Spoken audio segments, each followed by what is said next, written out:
Hello everybody and welcome to another episode of T.E.A.R.S. Now today your host Pottyboy is going to be playing Mortal Kombat.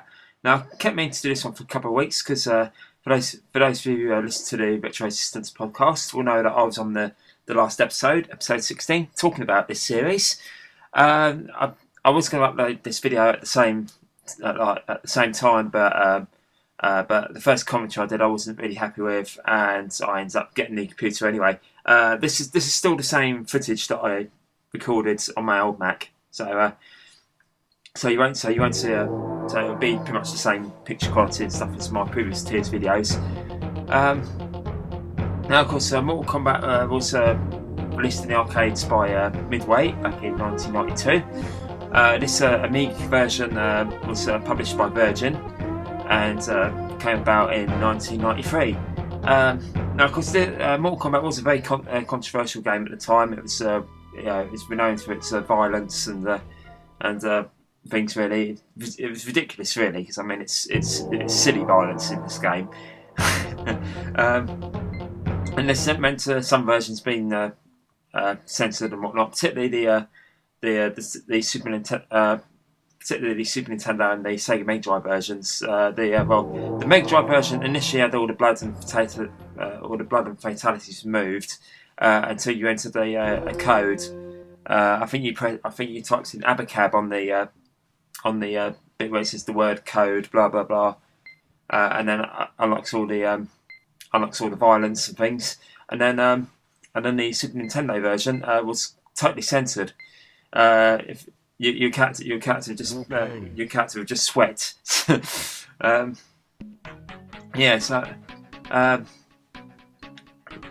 that version was totally censored. The Mega Drive one, you had to enter a cheat code. This one is completely uncensored. You don't have to enter any cheat codes. All the violence and fatalities are all there. And of course, this is a pretty good conversion. This one, all the characters there, with all their moves and things. Graphically, it doesn't look too bad. I think it's a bit low colour in places. This is an A500 game, by the way. My only real criticism of this game is with the control method and with the loading times. If you're playing it from disc, that is. Control-wise, they obviously once again like Street Fighter 2. They basically decided to cram a 6-button game down to 2 buttons. In fact, I think this is a 2-button game, yeah. And the problem is that it makes some of the basic moves quite difficult to pull off. I mean, obviously with beat 'em ups, it's all about the special moves, especially with this one.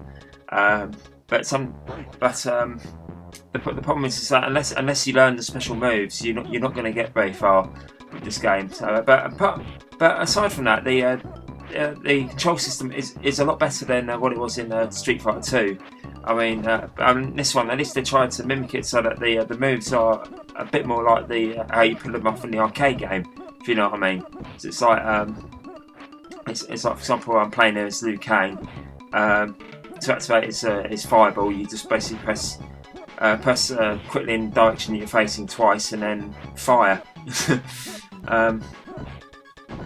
So apart from if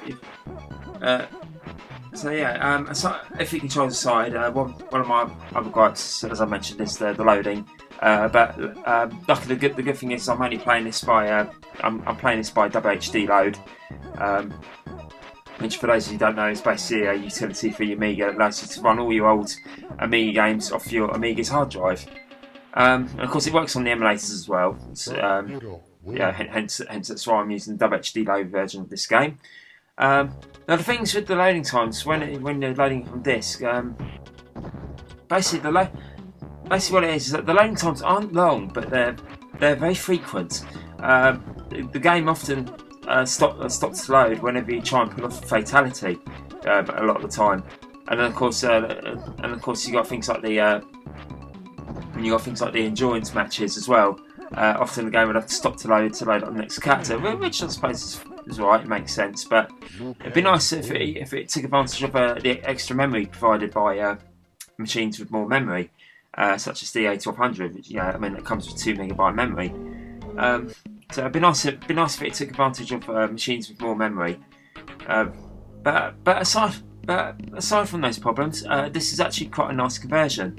I suppose the only other minor gripe is that the frame rate's not very smooth, but overall, this is a very playable conversion. It's one of the best arcade conversions on the Amiga, in my opinion. They've certainly put a lot of effort into this one, and like I said, so once you get used to once you learn all the special moves and get used to the controls, it's actually a really decent beat 'em up. In fact, I could go as far as saying it's definitely one of the best beat 'em ups on the Amiga. Now, of course, I didn't have this one back in the day. In fact, the only beat 'em up we had on the Amiga back in the day was Pottyboy's Galactic, which I'll be reviewing soon. That's one game which I've got video footage recorded of. So I'll be doing that one soon.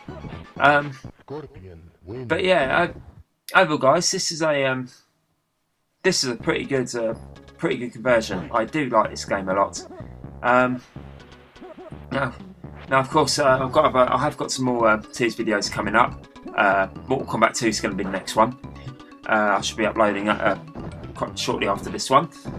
And then, of course, I've got videos of Shuffle Pack Cafe to do. Pottyboy's Galactic, obviously. Alien Breed 3D is one I've got as well, and I think there's like 1 or 2 others as well. Look at that, he's just pulled off a fatality there. So yeah, I've got a couple more videos I want to do. Anyway, hey, player 1, 1 wins in a row. You've mastered the sport of Mortal Kombat. Enter your initials. Hey, I managed to win 1 match. So let's put that in. Put the name in. Again, I've got the credits now. I'm just going to let it run down. So overall, guys, this is a very, very good conversion of a good arcade game. This is much better than the conversion to Street Fighter 2. A lot better, in fact. And overall, it's worth a go. I'm going to give this one 4 out of 5. It's a good conversion of a good arcade game. Thank you very much for watching.